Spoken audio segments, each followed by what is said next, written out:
This is the Global Podcast Network, where executives and professionals connect, share, and inspire. Stay tuned for the conversations that drive success.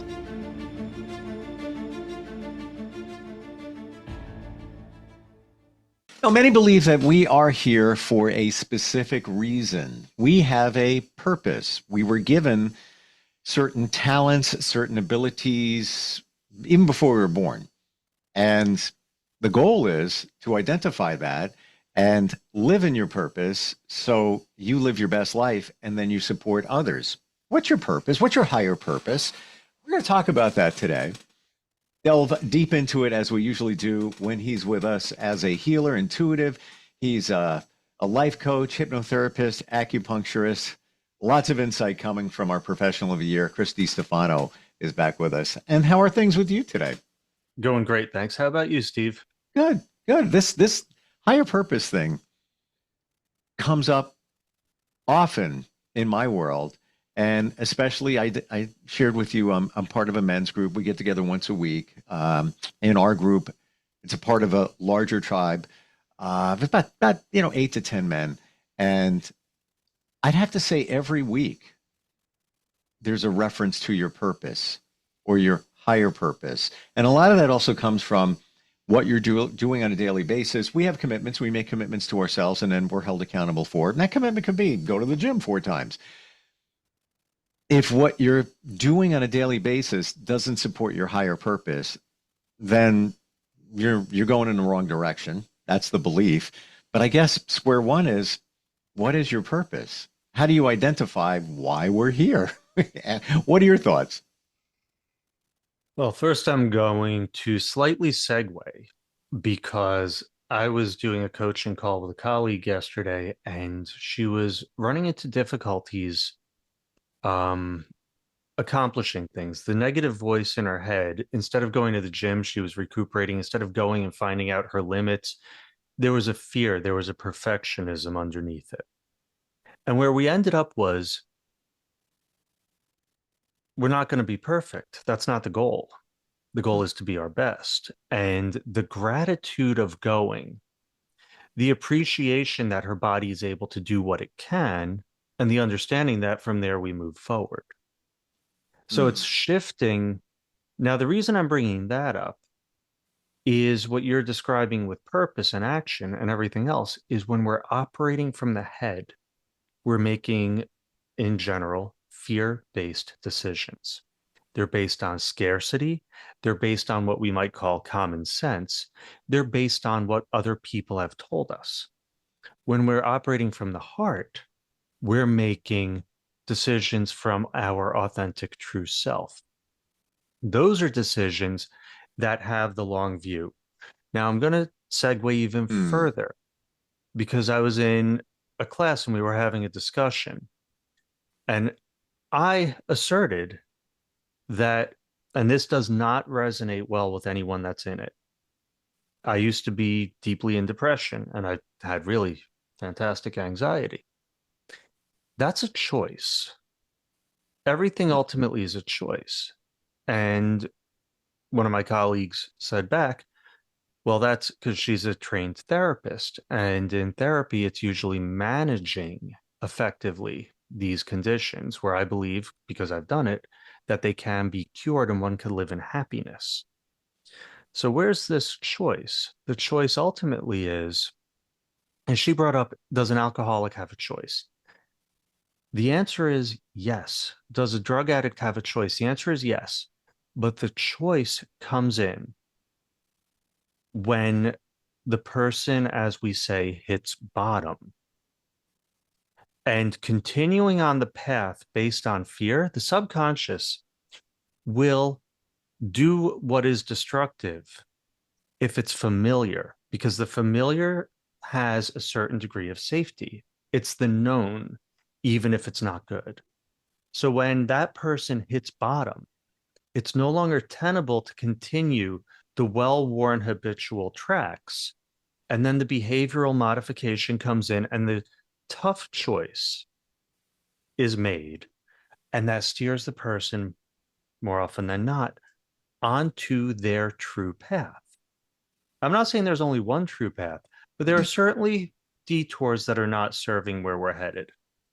Now, just to bring us back, and then I'm sure you have a few things to ask, but just to bring us back, I want to cover two things. I started reading this book, fantastic book, Thinking and Destiny. And there's just a couple of things I'd like to read. This is literally page 1 of chapter 1. To understand what you are, you must first see clearly the distinction between yourself and the body you live in. That's a lot like saying, I am my house. No, I live in my house. My house is where I call home. And the eternal soul, the part of us, that spark of life, is in the body for this story. But we have a meta story. This is a chapter in a bigger story. And the earlier quote says, the real purpose of life, the purpose that will satisfy both sense and reason, is this, that each one of us will be progressively conscious in ever higher degrees of being conscious. That is, conscious of nature and in and through and beyond nature. So it's really getting to be present with ourselves and not running on autopilot. Lots of questions here. I hope you wrote them down. I did up here. Good. If we go back to the beginning of what you said, that, and I do subscribe to, we have choice. We have freedom of choice. What we do 5 seconds from now, 5 minutes, 5 days, 5 months, 5 years, it's our choice ultimately. And many of us ride in victim mode, or we're addicted to suffering, and or we'll say, I can't believe that happened to me. Why? What am I going to do? You have a choice how you're going to react. When it comes to somebody who is has an addiction, drugs, alcohol, I've never heard it said you have a choice, but I guess ultimately you do. You have a choice to get some help. So there is a choice in everything. How do we get to that point where we strip away all this stuff so that our true purpose can be closer revealed?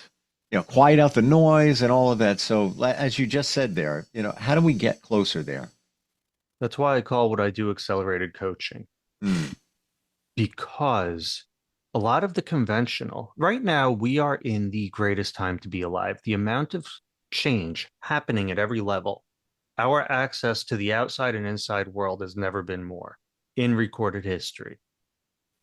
And we have to know that. We have to empower ourselves by removing the limits. You see, the person who's stuck in addictive and habitual behavior, choice is a beautiful paradox, because almost everything we do, 99% of it, is habit. But we can choose to recondition the habit. And a lot of people have been told and believe that they cannot change. And once you believe it, you're not going to be able to. That's why so many people have to, as we say, hit bottom. But if someone could just be like, I'm a little uncomfortable with what I'm doing, and they're aware that they can change with or without outside support. Obviously, some people, outside support is the greatest thing in the world. Some people, internal reflection and coming to their true self. So we challenge. One of the tools I love is getting out of victim mode, because our society sells victim mode hard because it empowers the people that are in power. But when we go into creator mode, how did I bring this into my life? Why did I bring this into my life? What do I have to learn from this? How is this part of my growth? By taking ownership of the good and the so-called bad, and being grateful for all of it, being grateful for my resiliency, being grateful for learning, that begins to empower us to make increasingly rapid and radical shifts, but not only to get the change, but to sustain the new habituation and create new patterns to replace the toxic ones. I keep a gratitude journal, and I would say usually once a week. And there's different fields that I fill out. $8, Amazon, best ever spent. there's fields for your affirmations and what would make today great. And of course, the things you're grateful for. Resilience, I usually write once a week because I feel that in my journey. Um, I piloted through certain challenges and never realized I ever would. So yeah, resilience is a big one. Um, Coming up for me, I hear from a lot of people that those words that many of us are addicted to suffering, and that's getting in the way of realizing the things that we're talking about. I know if it's a pivot over here for a moment, but why would you want to be addicted to suffering? Why do we do that? I can only speak from my own experience. And it's because the suffering is the familiar. These are the habits we've built. Like Yeah. when, I'm younger, self-esteem issues, whatever, I'm not good enough. So I'm going to put up a barrier to trying stuff that's going to make me look like a fool. Or I'll be shy because I don't want to have to engage and face the rejection that might bring me down. So I'll just withdraw. The most toxic of them, at least for me and for people I work with, I can't say most, but very common is so we go into with our partners, with our family, with our familiar people, we start to enter a dance, and the dance gets programmed and it's habitual. Let's say you have a partner who gets emotional and may raise their voice a little bit. And so then I'm going to feel attacked and I'm going to respond in a way that's not diffusing the situation. So we enter this toxic dance out of habit. And pretty soon it's always going to happen because we're not operating from consciousness. We're operating on autopilot. Mm. So even though these don't serve either of us, doesn't serve the relationship, it's the familiar dance. Without having habits, we couldn't function. We can't do everything consciously. Think about it. You learn baseball how? By throwing and catching the ball thousands of times until it's muscle memory, by hitting the ball until it happens without thinking, because thinking is too slow. We do that with all of life. And so by taking the ownership again, and not blaming someone else, by being like, what can I do to shift this dance? How can I be more present? How can I raise the vibration? Not how do I go into the downward spiral? Ultimately, it comes back to choice now, doesn't it? It comes back to choice, and it comes down to, for real, we have to challenge our beliefs, because what we think we know, the most toxic is the friggin' thought pattern for me would be I say something to someone, they respond, I feel defensive, I attack, I put up walls, I start thinking and block feeling. Those walls that protect me are prison walls. Those thoughts in anxiety, this could happen, this could happen, this could happen, challenge the veracity and the track record of that voice. Because I promise you, if you were on a subway, you would push that guy off onto the tracks, because it is a liar and it's vindictive and it's hurtful, and it puts the body and the mind through various levels of hell without benefit. Been there, done that. I get it. And I can even think back 5 years ago, 6 years ago, thoughts that I had. And it was a lot of like you just said, the what ifs. What if this happens? What if that happens? What if, um, income changes? Then what am I going to do? I had no reason to think that. There was none, none. It was thinking of the future, the what ifs. And also, I think part of it was not having, I guess, the trust in myself that something changes, figure it out. Because that's what I think now. Whatever. I'm not worrying about That's it. where it gets even better, because number one, you were running a script. I was. You were on autopilot. You I were on a was. conditioned script of scarcity and lack that's put into us to disempower us. I was. Now, we've had these conversations. I'm going to go a little deeper. I dance with my world and my world dances back. So, not only having faith in yourself, but anyone that's ever seen synchronicities that understands there's more than just billiard balls. This is an interactive consciousness model of reality. Your world also takes care of you. Things have always happened just in time for me. And I'm sure other people have had this. It's like, oh, and right in time, something drops in because that's part of the game. We believe in the limits, but in fact, our true nature is unlimited. That's why most of the things we're programmed with are not correct, but we have to see through that. So back to finding our purpose.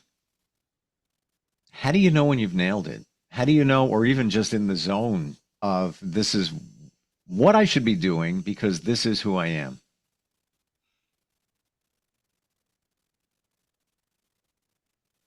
That's so easy. I'm having a hard time coming up with the words. Better you than Because me because I got nothing. as Vadim Zeland says in the reality transurfing books, because your heart sings, because Okay. you feel flow, because everything, every cell in your body is happy. Because even if it's challenging, there's that beautiful reward in it at the same time. That's how you know. You know because depending on what you're doing, you may get increased synchronicities. You may get things coming into your life that are like, wow, I'm supporting this. And again, there may be challenges, but it's different from the world putting the walls up where you're just banging your head against it. It feels completely different. Hmm. In my journey, and this is even in the last few months, I'm seeing a lot of this come clear. And I'm seeing things that don't support, even if it's working with other people in a business sense, where this doesn't, this seemed like a great idea. It's going to be fantastic. We'll work together, blah, blah, blah, blah, blah. And as time goes on, I realize, no, that's not, you just know. When you know, you know. And it's like, no, that's not working for me and what I feel my purpose is. Something over here. It's I have to make a phone call today regarding this, and it's just making changes because that's not working. I feel it. And, you just know there's no flow. There's no flow. That's a great word. Yes. As you know, in the most normal sense, the way I would have phrased it, the old me is, it seemed like a good idea on paper. Okay. And Yeah. you know what I mean? It's a great idea until the rubber hits the road. It's like, oh, that was not a great idea. Absolutely, absolutely. And you know what? The rubber may have hit the road, and it seems okay. Maybe it wasn't, exactly as it was on paper. Things change, but then when the rubber hits the road, the car is swerving all over and wobbly, and then you really know. And this is circling back. You had said something earlier that I love. It's like, why does this keep happening to me? Because we hold patterns and the world, our intelligence, higher self, whatever word you want to use, Hmm. will continue to give us opportunities to release those patterns. Now, for you to release, or for me to release a pattern of stickiness, let's say, inability to pivot in a certain context, I am going to get repeated opportunities at increasing volume that provide me the opportunity to pivot when appropriate. Generally, I'll have to trust myself against what logic may even tell me because I'll just know this is not the direction I should be going. Are you And saying, Chris, that the universe, if you will throw things in front of you to show you the way, but are you going to allow those beliefs that you have to get in the way, so to speak? this whole thing is a set of infinity mirrors. So yes, the mirror is fully reflecting the areas that my growth, my disconnect from my consciousness is still holding. And what's really wild is I was doing some breath work last night. Simple box breathing and a couple of other things, alternate nostril. It is a really deep in my meditation. I was having a great time. and I've worked on stuff for a long time, still focusing, being able to just focus on the counting of the breath was a challenge for me to hold for more than a short period of time. That's my level of distraction versus consciousness. That's my level that I'm working on. And when we fall into these autopilot states, we don't see people as people, we see them as labels. We react and treat them based on caricatures without, you see, one of my biggest things, we spoke about this last time, is authentic connection through vulnerability and openness. Without that, there's not real communication. And so when we're assigning these caricatures, we're fully in autopilot, bouncing off of, Barbie and Ken doll, and not a human being. And that's part of my purpose right now, is deepening that level of connecting at the human level. Beautiful. And by the way, to further validate what you said, I had my meeting with my men's group last night, and one man, he has lots of challenges. He's very strong-willed, and he's just kind of all over the place, trying to decide where he's going. And we said, have you ever taken some time and just sat by yourself in quiet? And he's like, no, do that now. It will be profound. What comes from that? Is it always easy?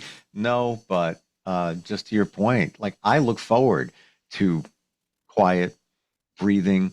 Even if it's in a busy time situation, I'll just stare at something and it takes me away, but gives clarity. We're out of time. I know you have two ways that people can contact you, scarsdalehealth.com. One of those, that's for acupuncture. And is it level3coaching.com? Level3coaching.com. Spelled out. Yep, gotcha. A lot of insight today. Appreciate it. And always a pleasure. Thank you. And by the way, I just want to say thank you for your transparency, because that takes courage. And with that, we all learn. We see things in ourselves when we hear the stories of others. So I appreciate it. Thank you, Steve. This is the Global Podcast Network, where executives and professionals connect, share, and inspire. Stay tuned for the conversations that drive success.